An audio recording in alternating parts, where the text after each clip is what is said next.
चलो तो आज कॉन्टिन्यूटी का थर्ड लेक्चर हम लोग को शुरू करना है और पिछले टर्न पर जहाँ छोड़ा उसी के आगे हम लोग को बात करनी है।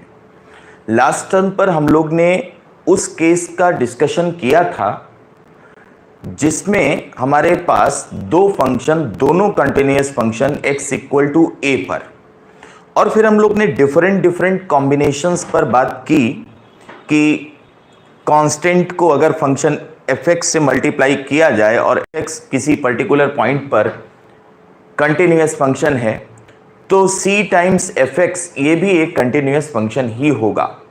दो कंटिन्यूअस फंक्शन का सम भी उस पर्टिकुलर पॉइंट पर कंटिन्यूअस होगा, उनका प्रोडक्ट भी कंटिन्यूअस होगा, उनके डिफरेंस पर भी हम लोग ने कंटिन्यूटी की बात की है।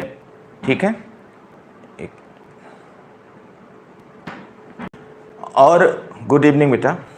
और उनके डिवीजन वाले फॉर्मेट पर भी हम लोग ने डिस्कशन किया था कि fx अपॉन gx भी एक कंटिन्यूअस फंक्शन होगा प्रोवाइडेड g ऑफ a, यानी डिनोमिनेटर में जो फंक्शन है उसका उस पॉइंट पर वैल्यू नॉन जीरो हो।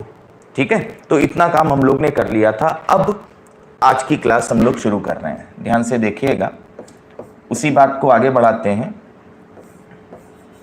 ये केस नंबर 2 होगा जिसमें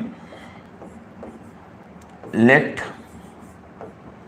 एक फंक्शन fx ले रहे थे और दूसरा फंक्शन gx। तो let fx is continuous at x equal to, भाई ये कंटिन्यूअस फंक्शन है, यानी कि लिमिट एग्जिस्ट कर रही है x बराबर a पर, और लिमिट जो है ना वो फंक्शन की वैल्यू के बराबर है at the point x equal to a। तो ये एश्योर करें पहले। और दूसरी बात कि जो gx है, एक और फंक्शन हम यहां पर कंसीडर कर रहे हैं, दिस इज डिसकंटिन्यूअस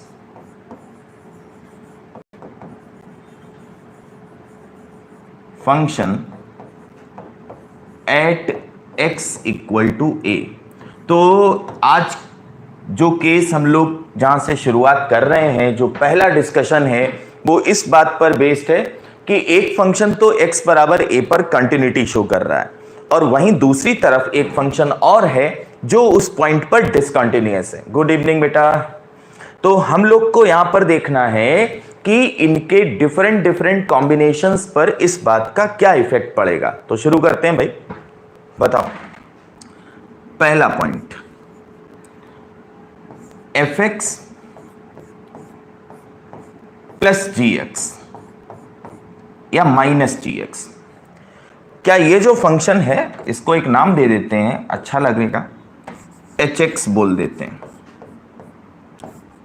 क्या ये जो फंक्शन h ऑफ x है ना, दो फंक्शन के कॉम्बिनेशन की बात कर रहा हूं जिसमें एक कंटिन्यूअस है और दूसरा डिसकंटिन्यूअस है, तो क्या ये फंक्शन x बराबर a पर कंटिन्यूअस होगा या डिसकंटिन्यूअस होगा? इस फंक्शन की बात हो रही है। इनमें से एक कंटिन्यूअस है, मैं ऊपर लिख चुका हूं, याद दिला दूं तुम्हें, और दूसरा फंक्शन x बराबर a पर डिसकंटिन्यूअस है। तो बताओ कि क्या ये फंक्शन x बराबर a पर कंटिन्यूअस होगा? इसका मतलब मैं फिर से एक बार समझा दूं अगर आप भूल गए हैं। अगर ये कंटिन्यूअस है तो लिमिट ऑफ फंक्शन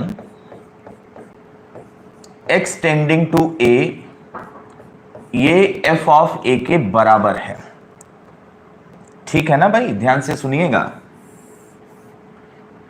और दूसरी बात, अगर ये फंक्शन डिसकंटिन्यूअस है तो limit on function gx as x approaches to a this is not equal to g of a। ये बात भी समझ में आती है। और अगर ये दोनों बातें हम लोग को क्लियर हैं, बिल्कुल समझ में आती हैं, तो अब बताओ इस फंक्शन के हाल क्या होंगे?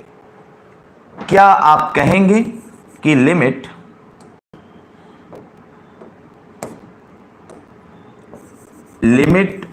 ऑफ फंक्शन hx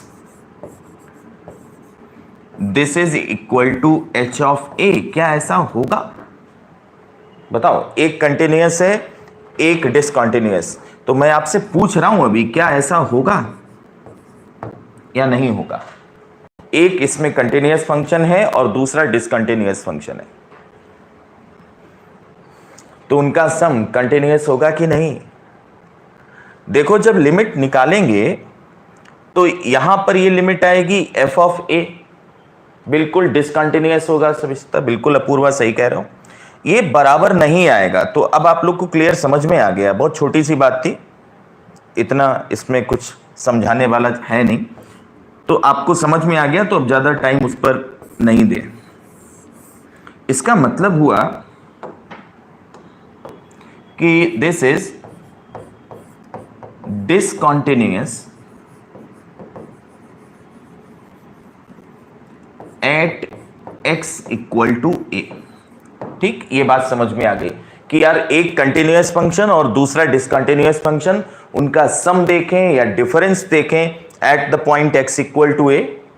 अब किसी पॉइंट की तो बात करनी होगी ना, तो उस पॉइंट पर वो डिसकंटिन्यूटी शो करेगा। ठीक है, अब दूसरा पार्ट है कि हम fx इंटू gx की बात करें। देखो एक इसमें से कंटिन्यूअस है और दूसरा इसमें से डिसकंटिन्यूअस है, तो बताइए इस प्रोडक्ट के बारे में क्या लगता है? एक कंटिन्यूअस दूसरा डिसकंटिन्यूअस, तो प्रोडक्ट कैसा होगा? कंटिन्यूटी शो करेगा या नहीं करेगा? क्या लग रहा है आपको? कुछ बोलो, बताओ भाई। एक फंक्शन कंटिन्यूअस दूसरा डिसकंटिन्यूअस, चलो इसमें बड़ा मजेदार एग्जांपल लेते हैं। मे बी डिसकंटिन्यूअस, अरे वाह बिल्कुल सही, मे be continuous may be discontinuous, दोनों हो सकते हैं, मतलब यहां श्योर नहीं है। ठीक, हाँ बिल्कुल बिल्कुल बिल्कुल अनुकृति सही कह रहे हो, दोनों होंगे। अपूर्वा ने भी वही आंसर किया है, कंटिन्यूअस भी हो सकता है और डिसकंटिन्यूअस भी हो सकता है। जरा देख लेते हैं, तो एक फंक्शन कंटिन्यूअस दूसरा डिसकंटिन्यूअस, तो ऐसे तो बहुत सारे एग्जाम्पल मिल जाएंगे जिसमें ये प्रोडक्ट डिसकंटिन्यूटी शो करे। अब हमें एक आध एग्जाम्पल ऐसा डिस्कस करना है जिसमें यहां पर एक फंक्शन कंटिन्यूअस है और दूसरा डिसकंटिन्यूअस है किसी पर्टिकुलर पॉइंट पर, फिर भी जो उनका जो प्रोडक्ट है वो x इक्वल टू a पर कंटिन्यूअस है। बोलो भाई, ऐसे फंक्शन के लिए हम एग्जाम्पल लेते हैं, fx को x बोल देते हैं, यानी समझ गया ना, पूरी स्ट्रेट लाइन चली जा रही है माइनस इन्फिनिटी से प्लस इन्फिनिटी। और दूसरा फंक्शन gx डिफाइन करें, इसमें थोड़ा सा इंटरेस्टिंग फंक्शन देखें, आपको भूले तो नहीं हो आप। x not equal to 0, x equal to 0।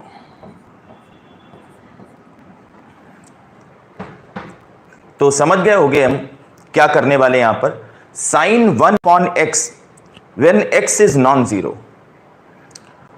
gx एक ऐसा फंक्शन है जो x बराबर 0 पर जो वैल्यू ले रहा है वो तो 0 है, लेकिन उसके अलावा सारे x पर ये function sine of 1 upon x से गवर्न है। ध्यान से सुनिएगा मेरी बात। तो यहां पर आप देखें, this is discontinuous at x equal to 0, और ये फंक्शन ये तो continuous everywhere, continuous for all real values of x। ठीक, तो किस पॉइंट पर हमें चर्चा करनी है? x बराबर 0 पर। x बराबर 0 पर gx डिसकंटिन्यूअस हो गया है और fx तो डेफिनेटली कंटिन्यूअस है। ठीक है, मतलब left hand approaching value, right hand approaching value और 0 पर फंक्शन की वैल्यू सब 0 हो रहा है यहां पर, लेकिन वहां गड़बड़ हो रहा है। चलिए भाई इधर देखो, जरा समझने की कोशिश करें। अब हम लोग को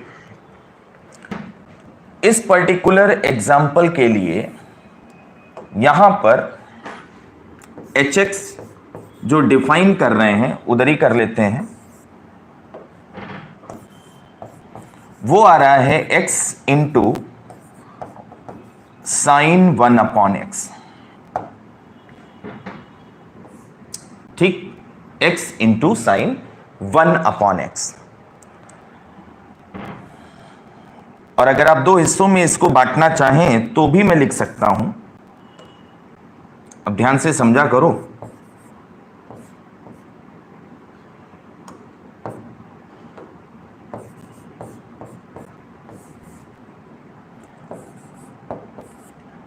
ये है जब x नॉन जीरो है और ये है जब x जीरो है।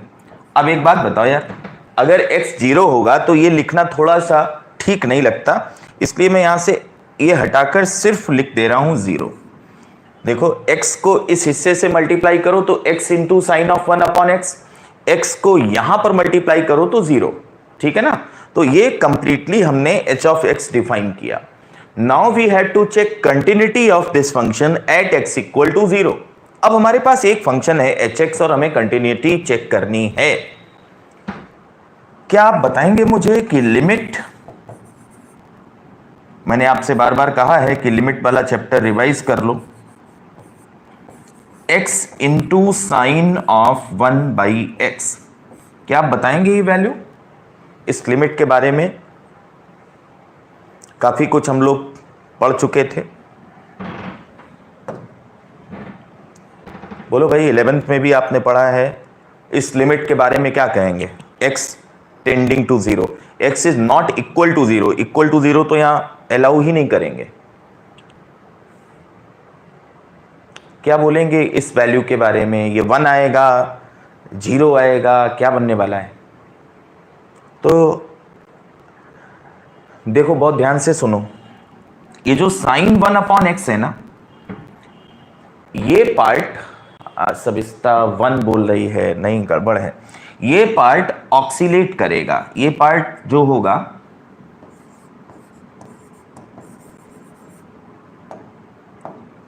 अभी इसका ग्राफ भी बनाते हैं। ये पार्ट जो होगा, ये आप ऐसे समझो सिंपली कि लाइज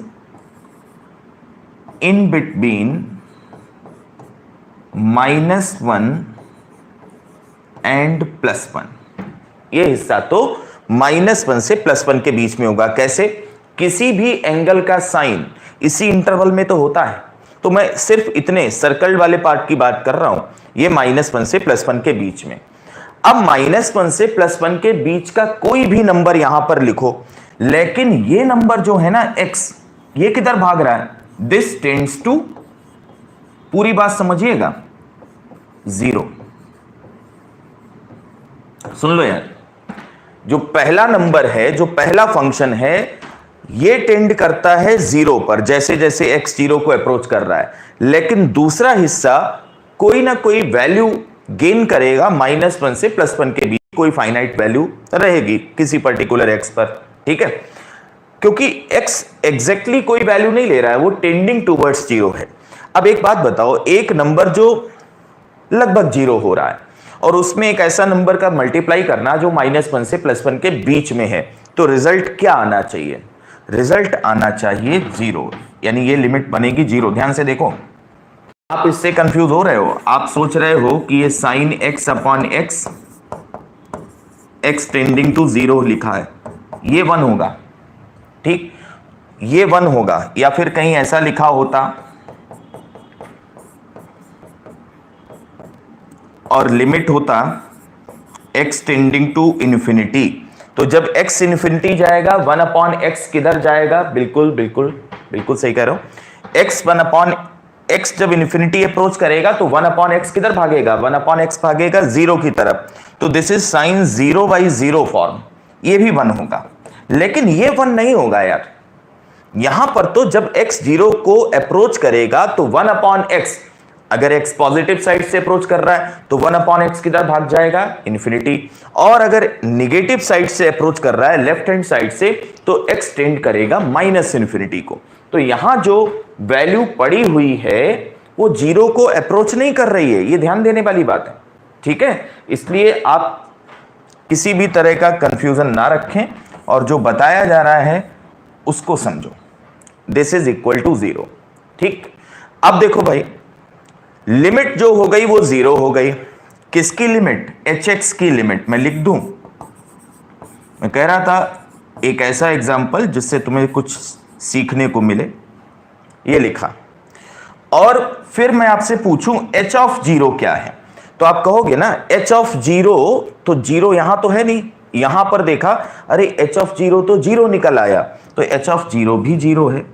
तो क्या हम ये कह सकते हैं कि limit of H X when X tending to zero is equal to value of the function. Timely आप लोग क्लास ज्वाइन किया करिए, देखिए ठीक, यही आपको अच्छा लगेगा कि अगर मैं 8 बजे बोल के 8:30 बजे आऊं, ठीक है, तो आधे घंटे आप इंतजार करते रहें, ठीक नहीं लगेगा ना। तो जितनी रिस्पॉन्सिबिलिटी इधर से है उससे ज्यादा आपकी होनी चाहिए, तो ध्यान रखो इन सब चीजों का बेटा। मजे नहीं आते ऐसे पढ़ाने में ना, तुमको लगता होगा कि नहीं कुछ मौज आती है इसलिए ये रोज पढ़ाते हैं, नहीं ऐसा नहीं होता। इसके लिए डिटर्मिनेशन चाहिए और पढ़ाई के लिए आपको भी उतना ही डिटर्मिनेशन रखना होगा, तब चीजें बन पाएंगी। h ऑफ जीरो जीरो होगा, तो limit of H X when X approaches to zero and value of function h at x equal to zero both are same और फाइनाइट वैल्यू है, तो हम लोग क्या कहेंगे बेटा कि यहां पर जो hx है ये डिसकंटिन्यूअस था, ये डिसकंटिन्यूअस था, पहला वाला कंटिन्यूअस था, लेकिन hx कैसा आ गया, क्या रिजल्ट आ गया, continuous at x equal to zero. तो बिल्कुल जो बात कही गई थी, पहले आप इसको नोट कर लें, फटाफट नोट करें, बिल्कुल ढील नहीं डालनी है, नोट करिए।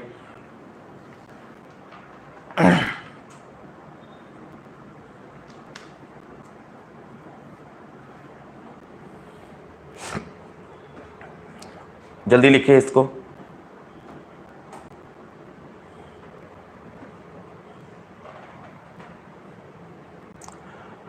ठीक है, तो यहां पर हम लोग लिखेंगे रिजल्ट, देखो क्या है, मे बी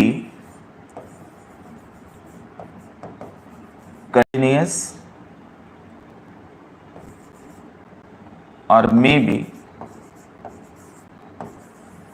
डिसकंटिन्यूअस। कुछ नहीं कह सकते, नथिंग कैन बी सेट, कुछ भी हो सकता था यहां, मे और मे नॉट बी कंटिन्यूअस, जैसी आप लैंग्वेज लिखना चाहें लिख लें, ठीक, मतलब समझ में आना चाहिए। तो ये बात, अच्छा इस फंक्शन के बारे में मैं बोल रहा था, मैं बता दूं थोड़ा सा,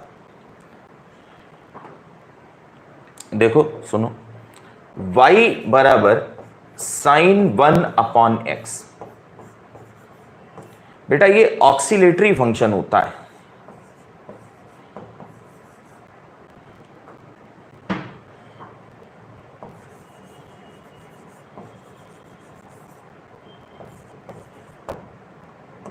ये ऑक्सीलेट करता है कहां पर, -1 टू +1, ठीक। ध्यान से सुनिए, अभी ग्राफ बनाते हैं, इसका ग्राफ बनेगा नहीं, ये पहले ही बता दूं, मतलब बन जाएगा बट आपको समझना पड़ेगा। तो this is oscillatory function, oxalate करेगा किन वैल्यूज के बीच में, देख लो जरा,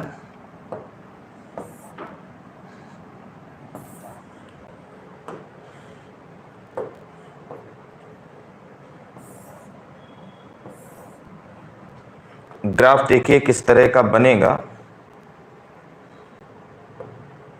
ध्यान से।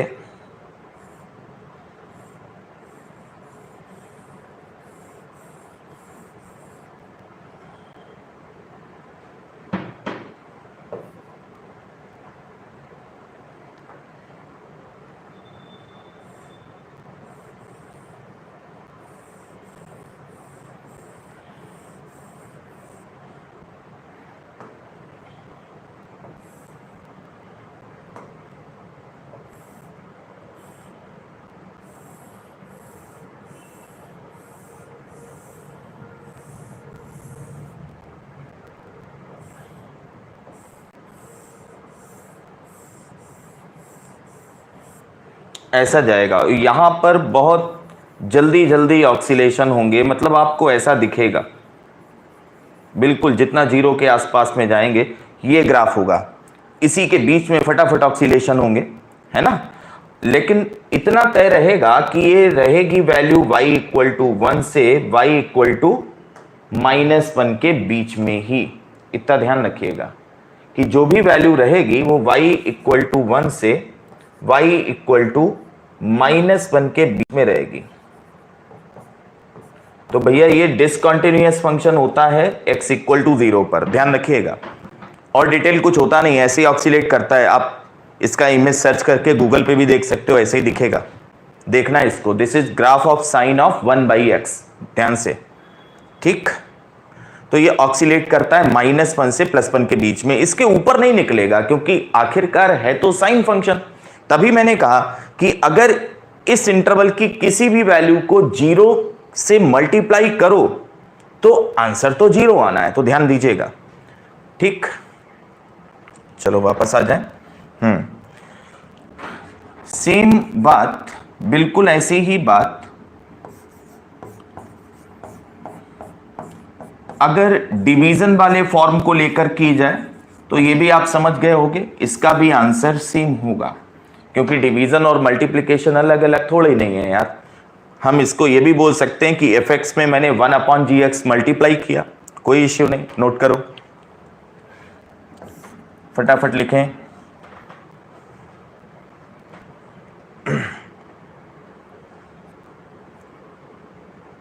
जल्दी लिखिएगा।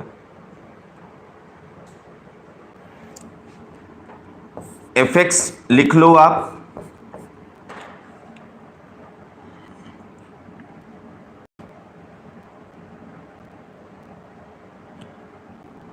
वन अपॉन एक्स, और gx लिख लो आप x जब x नॉन जीरो है, अदरवाइज 1 जब x 0 है। अब देखो ये फंक्शन 0 पर डिसकंटिन्यूअस हो गया, क्यों? आप ग्राफ बनाकर देखो, gx की वैल्यू किसके बराबर है? x के बराबर, यानी y इक्वल टू x। लेकिन 0 पर फंक्शन वैल्यू कहां ले रहा है? आप देखिए जरा ध्यान से, इस बात को देखो, बड़े आसान होते हैं ये एग्जांपल, अगर आपको कॉन्सेप्ट समझ में आए। यहां पर वैल्यू ले रहा है, ऐसा है, ये इस फंक्शन का ग्राफ है, ठीक। अब जरा मल्टीप्लाई करके देखें, fx को भी यही लिख लिया, चलिए यहां तो थोड़ा उल्टा हो गया, चलो कोई बात नहीं। हम लोग ऐसा एग्जांपल सेट कर सकते थे, ये 0 पर डिसकंटिन्यूअस हो गया। अब 0 पर कंटिन्यूअस फंक्शन, ये आप बदल लें इनको,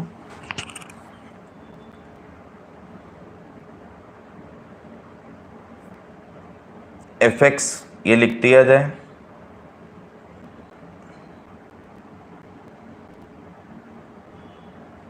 देखो भाई थोड़ा सा चेंज करें इसमें,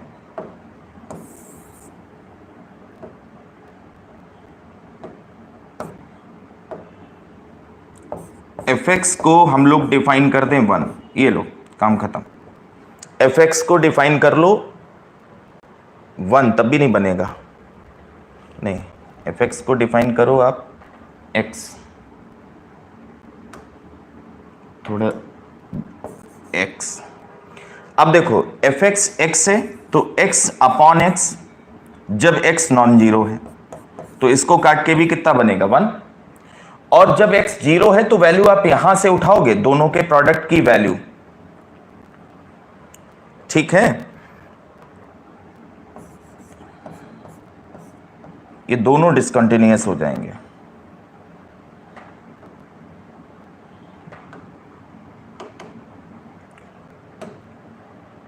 ऊपर वाला ही एग्जांपल ले लो यार, वही है, दोनों सेम चीजें थी,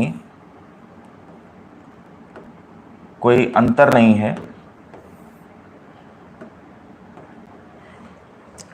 एक फंक्शन कंटिन्यूअस है और दूसरा डिसकंटिन्यूअस है ना, इनमें से, तो उनका डिवीजन भी यही बात शो करेगा जैसा यहां हुआ था, एक फंक्शन कंटिन्यूअस और दूसरा उस पॉइंट पर डिसकंटिन्यूअस। जैसे किसी तरह से अगर ये कैंसिल हो, fx को लिख लो x और gx को लिख लो 1/x, या इस अभी भी नहीं होगा,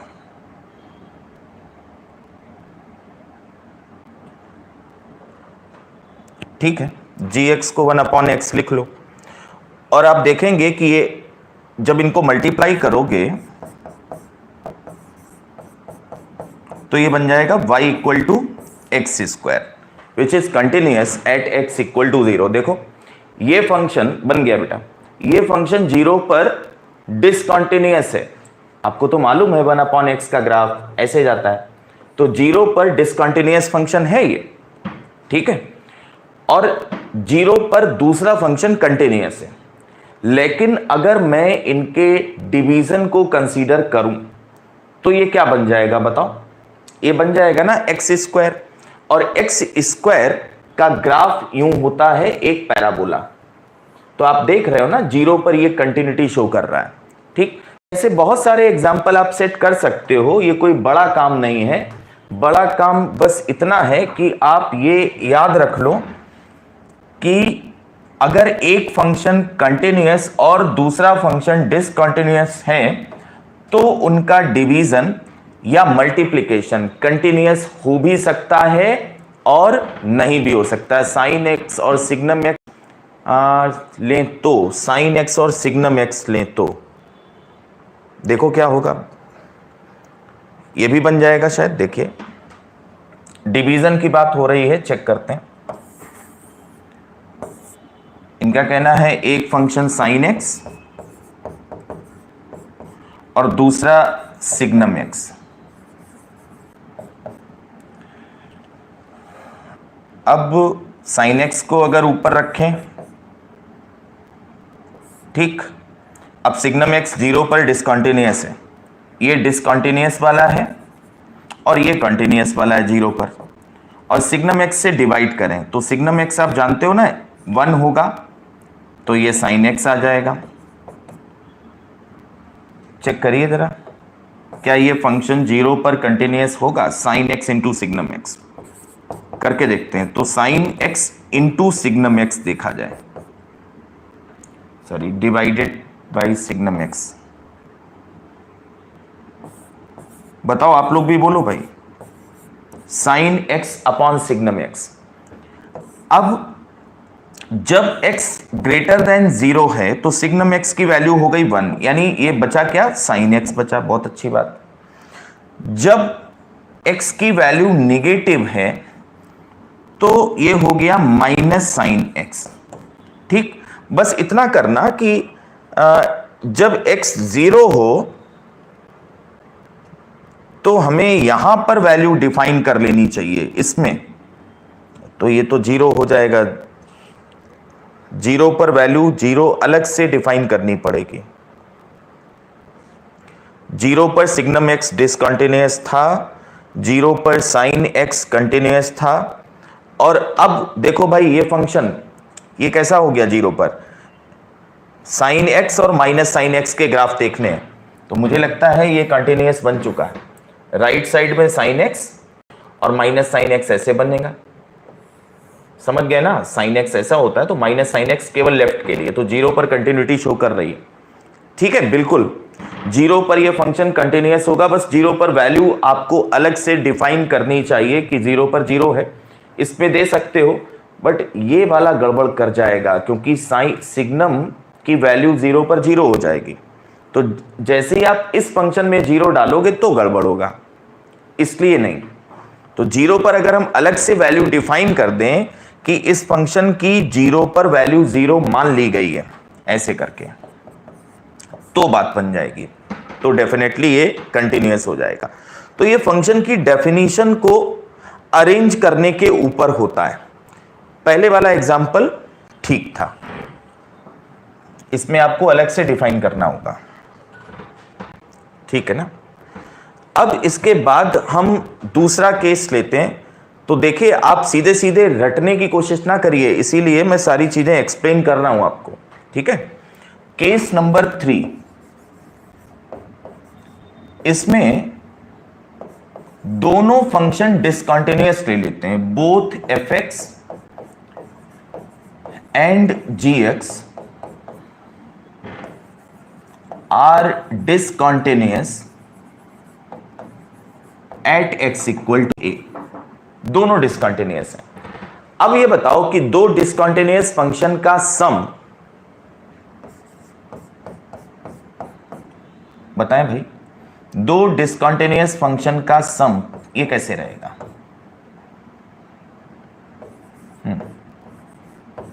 सम या डिफरेंस, दोनों फंक्शन डिसकंटिन्यूअस, दोनों के सम या डिफरेंस की बात करें, बताओ।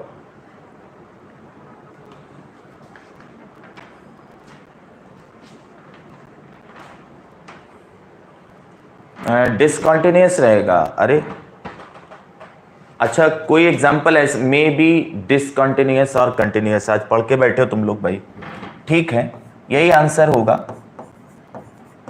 मे बी कंटिन्यूअस, शॉर्ट में लिख लें, और डिसकंटिन्यूअस, कुछ भी हो सकता है। तो देखो ये तो हुई याद करने वाली बात। अब जब आप एग्जाम्पल ढूंढोगे तो हमेशा थोड़ी प्रॉब्लम होती है। देखो दोनों यहां पर डिसकंटिन्यूअस हैं, हम एक फंक्शन लिख लें ब्रैकेट एक्स, ठीक। अब ब्रैकेट एक्स इंटीजर्स पर डिसकंटिन्यूअस होता है, हम सब लोग जान रहे हैं, और दूसरा फंक्शन लिख लें फ्रैक्शनल पार्ट ऑफ एक्स, ये भी डिसकंटिन्यूअस होता है। आप अगर ग्राफ भूल चुके हैं तो फटाफट देखा जा सकता है।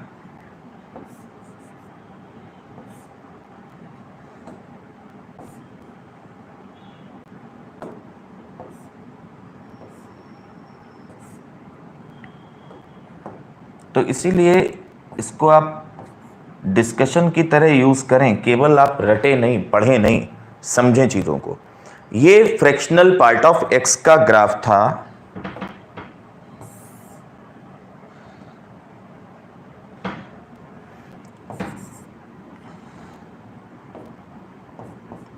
जो 0 से 1 के बीच में बनता है।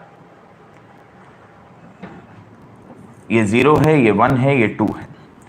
1 पर लेफ्ट हैंड लिमिट कितनी है तो आप कहोगे 1 है, राइट हैंड लिमिट कितनी है तो आप कहोगे 0 है।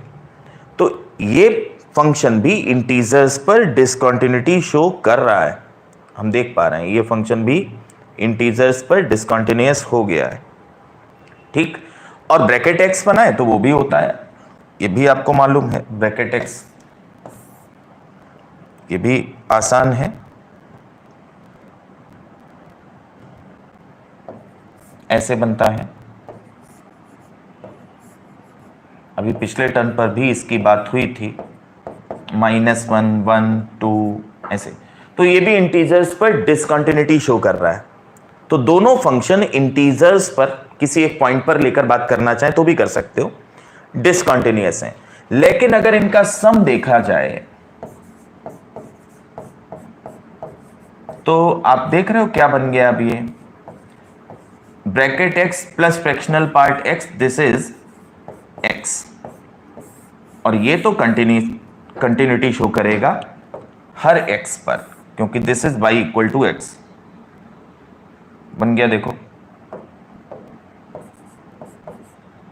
ये ग्राफ बना y बराबर x का।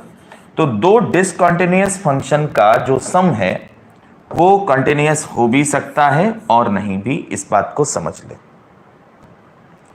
देख लो, दो कंटिन्यूअस फंक्शन का सम या डिफरेंस, डिफरेंस कैसे? अरे कुछ नहीं भाई, हम इसको माइनस ये लिख देते तो भी डिसकंटिन्यूअस होता, फिर इससे ये घटाते तो फिर यही आ जाता, ठीक है। तो एक ही होता है, प्लस माइनस मल्टीप्लिकेशन डिवीजन, उनको एडजस्ट करना कठिन नहीं होता है, ध्यान से सुनिएगा। तो दो डिसकंटिन्यूअस फंक्शन का sum may be continuous, may be discontinuous at any particular point जिस पर भी आप डिस्कशन कर रहे हैं। फिर देखो, एक तो ये तय हो गया। नेक्स्ट है इनके प्रोडक्ट के बारे में बताओ। दो डिसकंटिन्यूअस फंक्शन हैं और इनके प्रोडक्ट पर डिस्कशन करना। अब ये सब पिछली बातें हैं, लेकिन आप लोग नहीं पढ़े हो तो रिवाइज करा रहा हूं, जल्दी बोलो। दोनों डिसकंटिन्यूअस हैं, उनके प्रोडक्ट की क्या हालत रहेगी? अच्छा, ये भी मे बी डिसकंटिन्यूअस कंटिन्यूअस, हाँ बिल्कुल, तो डिसकंटिन्यूटी के तो बहुत सारे एग्जांपल मिल जाएंगे। दो फंक्शन डिसकंटिन्यूअस हैं तो बहुत सारे हैं, मैं ऐसे ही नहीं बोल रहा हूं। देखो ये x बराबर 0 पर डिसकंटिन्यूअस है, एक और लिख लो, ये भी x बराबर 0 पर डिसकंटिन्यूअस है, तो इनका जो प्रोडक्ट है 1/x³, ये भी x बराबर 0 पर डिसकंटिन्यूअस ही होगा। तो अब देख रहे हैं ना। चलो खैर, अब कंटिन्यूटी का एग्जांपल ढूंढना है।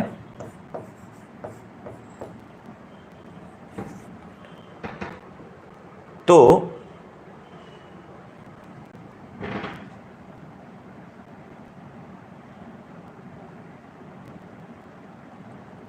fx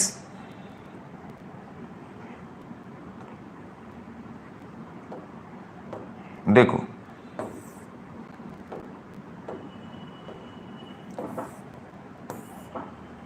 दो फंक्शन है यहां पर और दोनों डिसकंटिन्यूअस हैं, और हमें ऐसे एग्जाम्पल सेट करने हैं कि उनका जो प्रोडक्ट है वो कंटिन्यूअस बन जाए।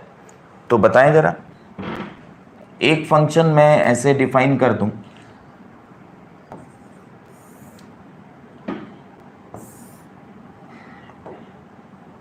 अब ध्यान दो जरा, यहां पर ये वैल्यू ले लेते हैं। बेटा ये सिग्नम नहीं है,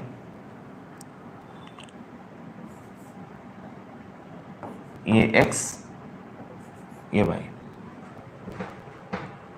ये फंक्शन जो डिफाइन किया गया है वो किस तरह से डिफाइन किया गया है, this is the value at x equal to 0, और उसके बाद ये y इक्वल टू 1 ले रहा है, और निगेटिव x पर ये y इक्वल टू -1 ले रहा है। ठीक है, तो क्या ये फंक्शन 0 पर डिसकंटिन्यूअस हुआ है? बिल्कुल हुआ है। अच्छा, 0 पर लेफ्ट कंटिन्यूअस है या राइट कंटिन्यूअस, मैं ये पूछूं तो बताओ, 0 पर ये फंक्शन लेफ्ट कंटिन्यूअस है या राइट कंटिन्यूअस? ओवरऑल तो 0 पर डिसकंटिन्यूअस है, मतलब मैंने अपना सवाल चेंज किया कि 0 पर ये लेफ्ट कंटिन्यूअस है या राइट कंटिन्यूअस, इसमें से एक बोलना है आपको। क्या बोलेंगे? राइट हैंड लिमिट फंक्शन की वैल्यू के बराबर है या लेफ्ट हैंड लिमिट फंक्शन की वैल्यू के बराबर है? बताओ इसको क्या कहोगे? मैंने सिर्फ वन साइडेड कंटिन्यूटी की बात की है, ये लेफ्ट कंटिन्यूअस है या राइट कंटिन्यूअस? आंसर किया करो भाई आप लोग, जब तक इतना डिटेल में नहीं जाएंगे तब तक फिर होता नहीं है कुछ, ये ध्यान रखना।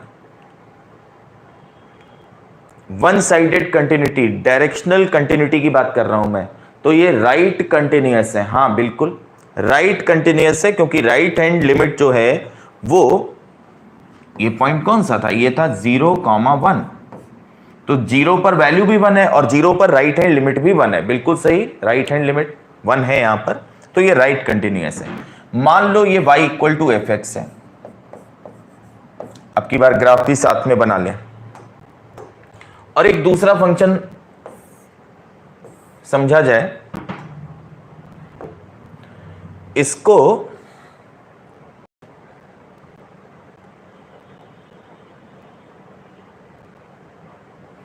इधर 1 बना दो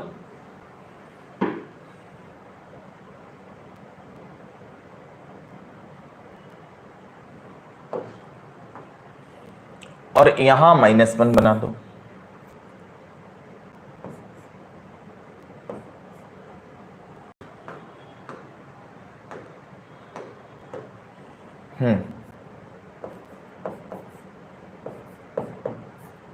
चलो y इक्वल टू 1 और y इक्वल टू -1, दोनों फंक्शन अलग अलग हो गए।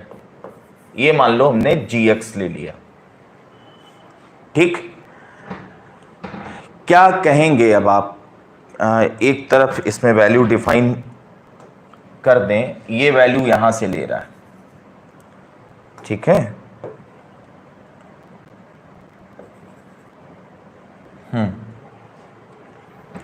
तो x ग्रेटर देन और इक्वल टू 0, यानी राइट साइड की बात हो रही है।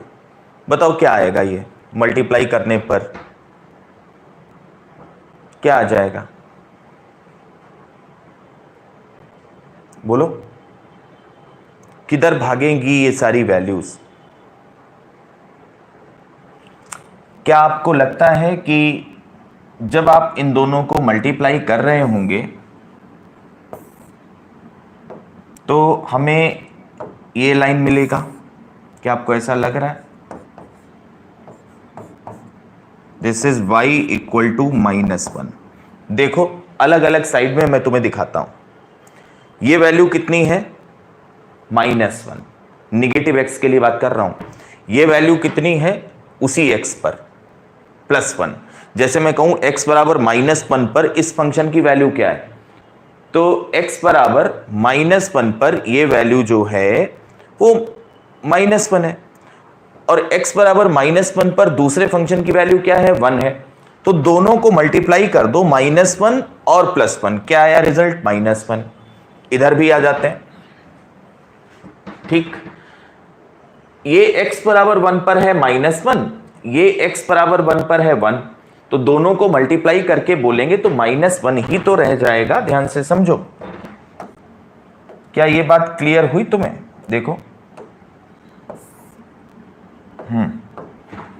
और ये लाइन जो है ये तो कांस्टेंट फंक्शन है, continuous for all x। Zero की तो बात ही छोड़ दो यार, नोट करिए। तो यहां पर भी आप क्या कहेंगे? मे बी कंटिन्यूअस और डिसकंटिन्यूअस। पूरा नोट करें, मे बी कंटिन्यूअस और डिसकंटिन्यूअस।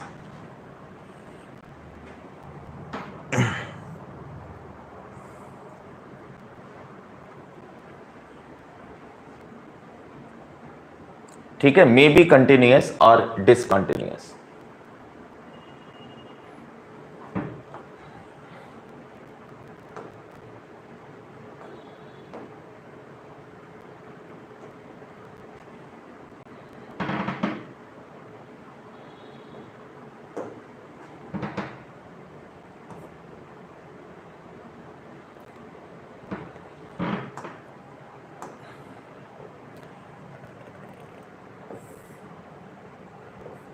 ये जीरो वैल्यू नोट कर लो आप, इसको एक जगह -1 भी दे देते हैं, यहां से ये इक्वेट है, ठीक। नोट, दोनों एक ही बातें थी, लिमिटिंग में कोई दिक्कत नहीं थी, बट एक जगह -1 को इंक्लूड कर दो, एक जगह 1 को इंक्लूड कर दो। बात समझ में आ गई? नोट करें जल्दी से। अब जीरो पर वैल्यू कितनी है? अब क्लियर आपको समझ में आएगा। जीरो पर ये वैल्यू कितनी है? 1। पहले वहां गड़बड़ हो गया था। जीरो पर ये वैल्यू कितनी है? 1, और जीरो पर वहां से वैल्यू कितनी है? -1। तो प्रोडक्ट अभी भी -1 है, ये बनेगा, ठीक। तो आप लिख दें इस बात को कि मे बी कंटिन्यूअस, और जब ऐसे एग्जाम्पल आपको ढूंढने होते हैं तो प्रॉब्लम आएगी ही आएगी, ध्यान रखिएगा इस बात को। और मैं ऐसे एग्जांपल क्यों करा रहा हूं? क्योंकि अगर 4 ऑप्शन दे दिए कि product of 2 discontinuous function is always discontinuous, तो आप ये गलत करेंगे, ठीक है। ऑलवेज वाली कंडीशन कभी नहीं, पॉसिबिलिटी की बात हो रही है, कंटिन्यूअस हो भी सकता है और नहीं भी। नोट कर लो इसको। सेम फॉर डिवीजन, डिवीजन के लिए भी यही होगा।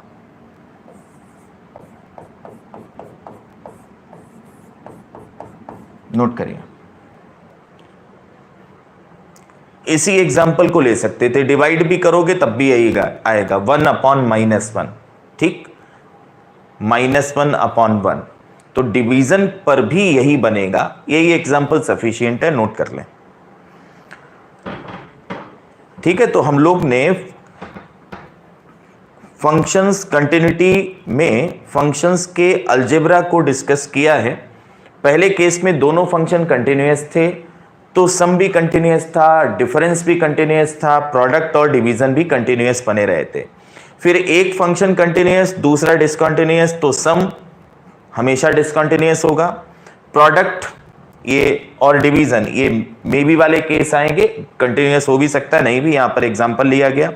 इसी जगह पर मैंने तुम्हें एक फंक्शन का ग्राफ बना के बता दिया, this is the graph of sine of 1/x, ठीक। ये ऑक्सीलेटरी फंक्शन कहलाता है, -1 से +1 के बीच में ऑक्सीलेट करेगा। जैसे जैसे आप 0 के पास जाएंगे ना, वैसे ये ऑक्सीलेशन और तेज होते जाएंगे। तो यहां पर आपको कुछ दिखेगा ही नहीं। जैसे नहीं श्रोडिंगर मॉडल होता है कि हाइजेनबर्ग मॉडल होता है कि आप एक पॉइंट पर अगर दोनों चीजें डिसाइड करना चाहते हो, पोजीशन और स्पीड, तो वो पॉसिबल नहीं होता। वैसा ही कुछ यहां पर कि दिखेगा ही नहीं आपको कि सही सही चीजें क्या हैं। तो केस नंबर 3, दोनों फंक्शन डिसकंटिन्यूअस हैं।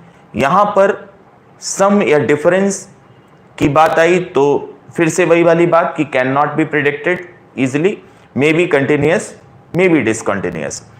जब प्रोडक्ट की बात आई या डिवीजन की बात आई तो यहां पर भी वही केसेस मिले। दोनों फंक्शन अगर किसी पॉइंट पर डिसकंटिन्यूअस हैं तो आप हर केस में ये जान लो, हम प्रिडिक्शन नहीं कर सकते कि कंटिन्यूअस होगा उनका प्रोडक्ट या डिसकंटिन्यूअस होगा, सम कंटिन्यूअस होगा या डिसकंटिन्यूअस होगा। वो डिपेंड करेगा आपको फंक्शन कौन से दिए गए।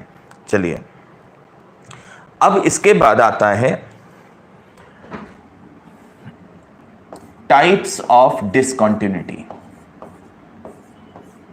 पहले कंटिन्यूटी समझी, अब आ गया टाइप्स ऑफ डिसकंटिन्यूटी। तो बेसिकली हम लोग कई तरह से इसको क्लासिफाई कर सकते हैं, लेकिन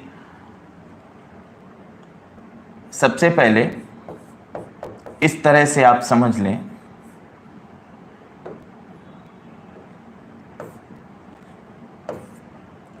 पहला पॉइंट रिमूवेबल डिसकंटिन्यूटी। देख लो, ध्यान से सुन लो, यानी ऐसी डिसकंटिन्यूटी जो रिमूव की जा सकती है। अब रिमूव कैसे करी जाएगी ये भी तो देखो। इस तरह की discontinuity we can remove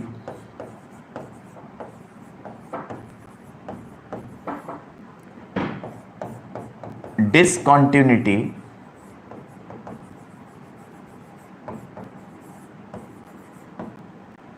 at any point x equal to a by redefining function को दोबारा से डिफाइन करते हुए हम उस पॉइंट पर डिसकंटिन्यूटी को रिमूव कर सकते हैं। ठीक, देखें, अब इस डिसकंटिन्यूटी के भी दो पार्ट हैं। कौन से दो पार्ट? तो पहला है, पहले तो समझेंगे इसको, पहला है मिसिंग पॉइंट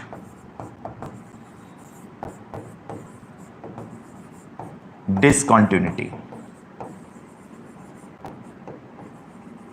देखो, वैसे तो इस चैप्टर की थ्योरी कुछ खास नहीं है, सारी चीजें बिल्कुल जनरल हैं। अगर आप थोड़ा दिमाग लगा के पढ़ोगे तो कुछ याद करने जैसा है नहीं, लेकिन जब क्वेश्चंस आते हैं तो क्वेश्चंस में आप ये मान लो, लिमिट वाला जो चैप्टर है ना, वो रिवीजन के तौर पर इसमें यूज होता है।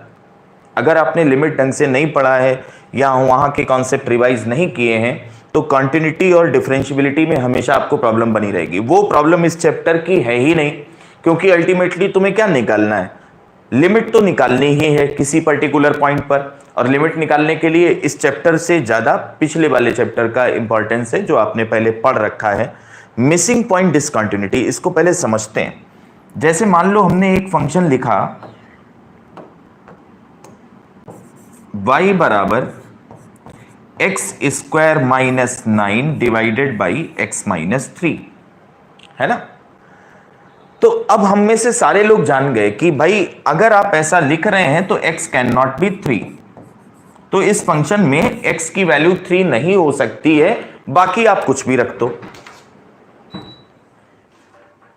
यहां पर x की वैल्यू 3 नहीं हो सकती, क्यों? क्योंकि 3 रखने पर फंक्शन डिफाइंड नहीं होगा।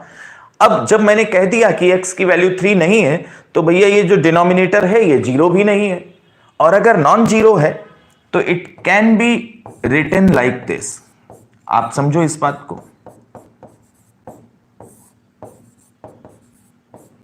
ये साफ हो गया, तो कितना बचा ये x प्लस 3। तो हमारा इफेक्टिव फंक्शन कौन सा बचा, y बराबर x प्लस 3। लेकिन उससे भी इंपॉर्टेंट बात यहां छुपी हुई है कि ऐसा करते वक्त x की वैल्यू 3 पॉसिबल नहीं है, 3 वैल्यू यहां पर एक्सेप्टेड नहीं है। चलो जरा इसका ग्राफ बना के देखते हैं। तो बनाएं ग्राफ। y इंटरसेप्ट कितना आएगा 3 और x इंटरसेप्ट आएगा -3, ऐसे बनेगा, ठीक है ना। बताओ इसमें क्या कमी है, अभी बताओ क्या कमी है। मैंने ये कह दिया कि यहां कोई कमी नहीं है, इस पॉइंट को मैं लिख रहा हूं 0,3, यहां भी कोई कमी नहीं है, मैं लिख रहा हूं -3,0। अभी बताओ क्या कमी है, क्या गड़बड़ है इस ग्राफ में। मैं कह रहा हूं इस फंक्शन का ग्राफ, इसका ग्राफ वो बना है, क्या गड़बड़ है। और बिल्कुल बिल्कुल ऐसा है कि यहां पर जो वैल्यूज हैं x कोऑर्डिनेट में लिख रहा हूं, ध्यान से सुनो, ऐसे करके दिए। क्या कुछ गड़बड़ हुआ है,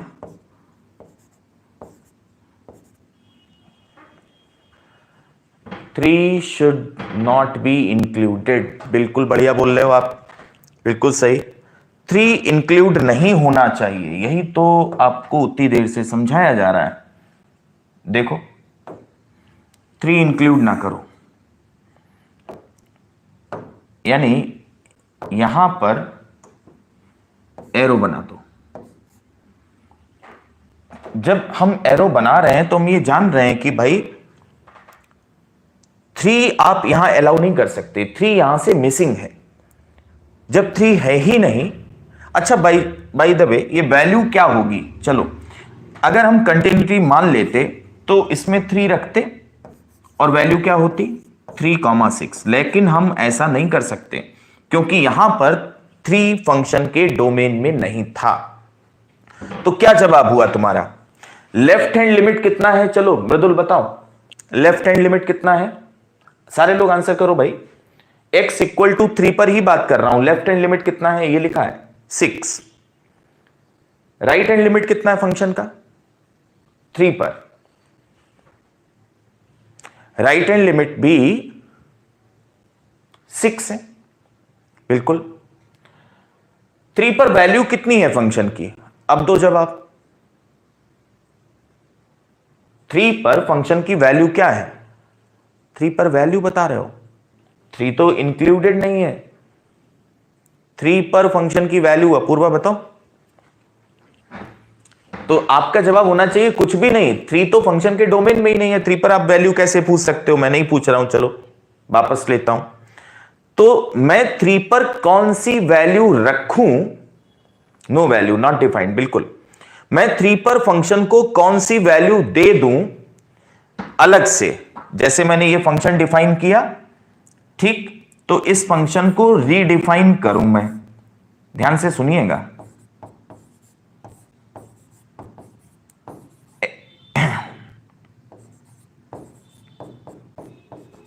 और यहां मैं लिखूं 6, कब, जब x 3 था, ये अलग से, इसमें 3 नहीं है, मैंने 3 की वैल्यू अलग से डिफाइन कर दी। क्या अब ये पूरा फंक्शन 2 पार्ट में जो डिफाइन किया गया है कंटिन्यूअस हो गया, आप कहोगे बिल्कुल हो गया। 3 पर आपने इससे तो वैल्यू नहीं ली, लेकिन अलग से ये रेड वाला पॉइंट उठा लाए, ये पॉइंट कौन सी वैल्यू शो कर रहा है 3,6। ये जो ग्राफ था उसमें तो नहीं था, बट हम पूरा का पूरा लाइन कवर कर गए।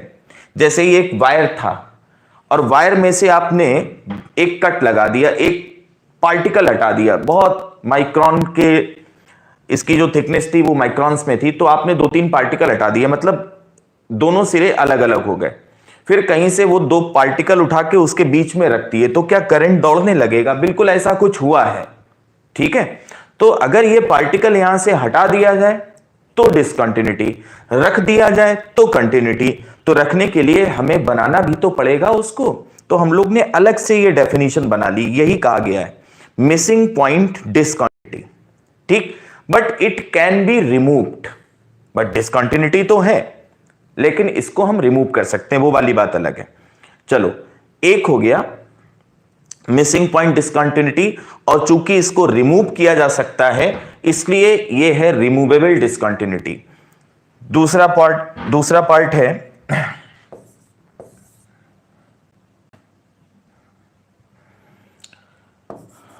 आइसोलेटेड पॉइंट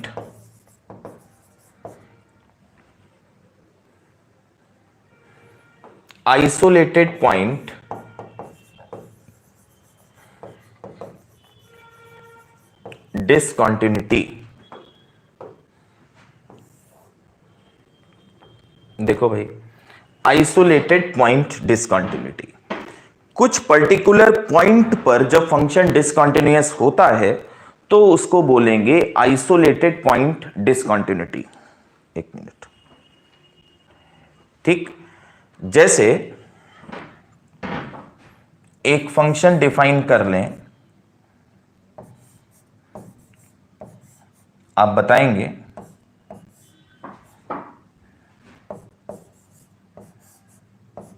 चलो पुरानी बात पूछ लेते हैं, इसका आंसर क्या होगा? ये ग्रेटेस्ट इंटीजर फंक्शन है, बताएं जल्दी क्या आंसर करेंगे?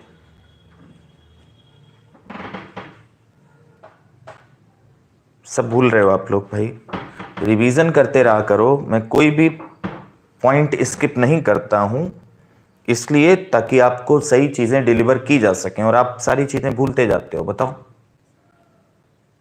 रखकर देखो ना, अगर x की वैल्यू इंटीजर रख दो, 1 रख दो, तो ये 1 हो गया, ये -1 हो गया, कट 0 आ गया। तो एक बात तो श्योर है कि ये 0 आएगा कब?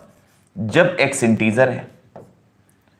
अब इंटीजर ना रखो, कोई वैल्यू मारो इसमें, इंटीजर ना रखो, बताओ जल्दी। अरे हमेशा कैसे 0 होगा? x इंटीजर है तब 0 होगा, इंटीजर नहीं है तो बताओ, कोई वैल्यू रखो ना। 0.2 रख के देखो भाई, 1.2 रख के देखो, कुछ भी रख के देखो। 0.2 रख लो तो 0.2 का ब्रैकेट 0, -0.2 का ब्रैकेट -1, तो सम कितना आएगा? -1 आएगा। याद रखिए चीजों को, जब x इंटीजर नहीं है तो। ठीक, तो अब इस फंक्शन का ग्राफ बना पाएंगे आप?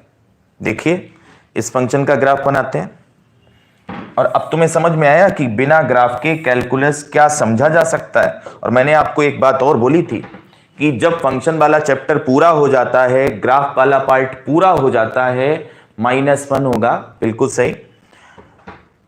और आप डिफरेंशियबिलिटी तक पहुंच जाते हो, तब धीरे धीरे ये सारी चीजें समझ में आना शुरू होती हैं। लेकिन उसके लिए जरूरी तो यह है कि आपको पूरी बात पता हो। देखो भाई, x की वैल्यू कितनी है? -1, तो -1 हम ड्रॉ कर देते हैं। क्या ये फंक्शन का ग्राफ बन गया? सही सही बताओ, क्या ये फंक्शन का ग्राफ बन गया? नहीं भाई, बिल्कुल नहीं बना। क्यों? क्योंकि इंटीजर्स पर भी हमने वैल्यू कितनी दे डाली? -1 दे डाली। यहां +1 लिख किया मैं, तो ये तो गड़बड़ हो गया। इंटीजर्स पर इस फंक्शन की वैल्यू कितनी देनी है? 0 देनी है। तो उसको थोड़ा समझें।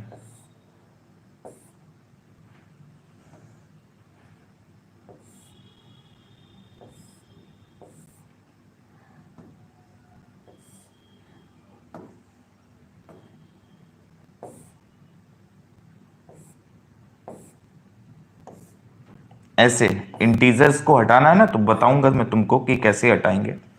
कुछ इंटीजर्स मैं यहां पर मार्क कर देता हूं। ये 0, ये 1, ये 2, ये 3, ये -1, ये -2। तो इन पॉइंट्स को हटा दो, इस पर वैल्यू -1 नहीं है, ध्यान रखिएगा। यहां एरो बना दिए, हटाओ।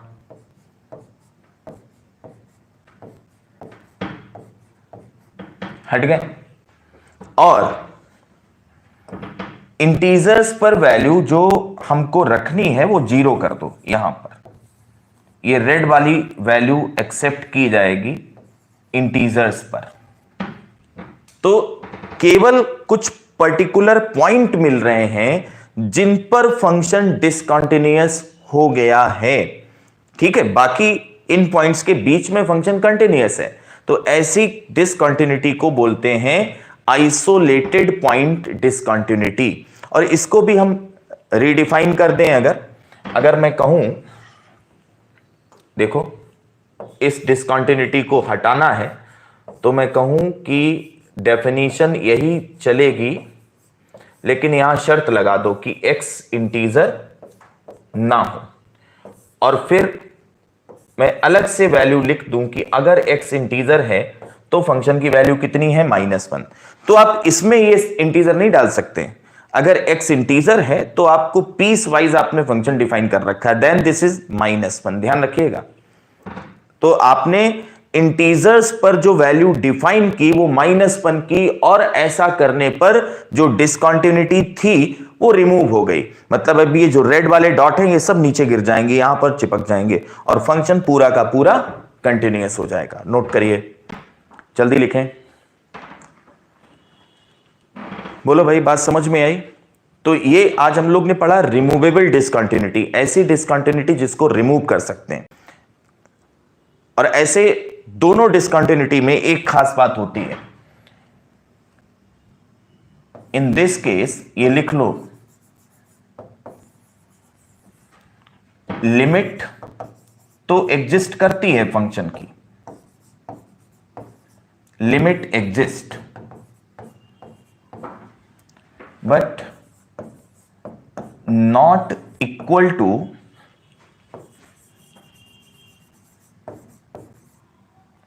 F of a. ये बहुत इंपॉर्टेंट बात है। लिमिट तो एग्जिस्ट करी थी, यहां पर लेफ्ट हैंड लिमिट भी 6 थी, राइट हैंड लिमिट भी 6 थी, बट उस पॉइंट पर आपने फंक्शन डिफाइन नहीं किया था, ये गड़बड़ थी। लिमिट यहां पर भी एग्जिस्ट कर रही है, 1 पर लेफ्ट हैंड लिमिट कितनी है, -1, राइट हैंड लिमिट कितनी है, -1, बट एग्जैक्टली 1 पर फंक्शन की वैल्यू 0 हो गई है। तो हमें उस पर्टिकुलर पॉइंट पर फंक्शन को रीडिफाइन करना पड़ा ताकि फंक्शन डिसकंटिन्यूटी से कंटिन्यूटी पर पहुंच जाए।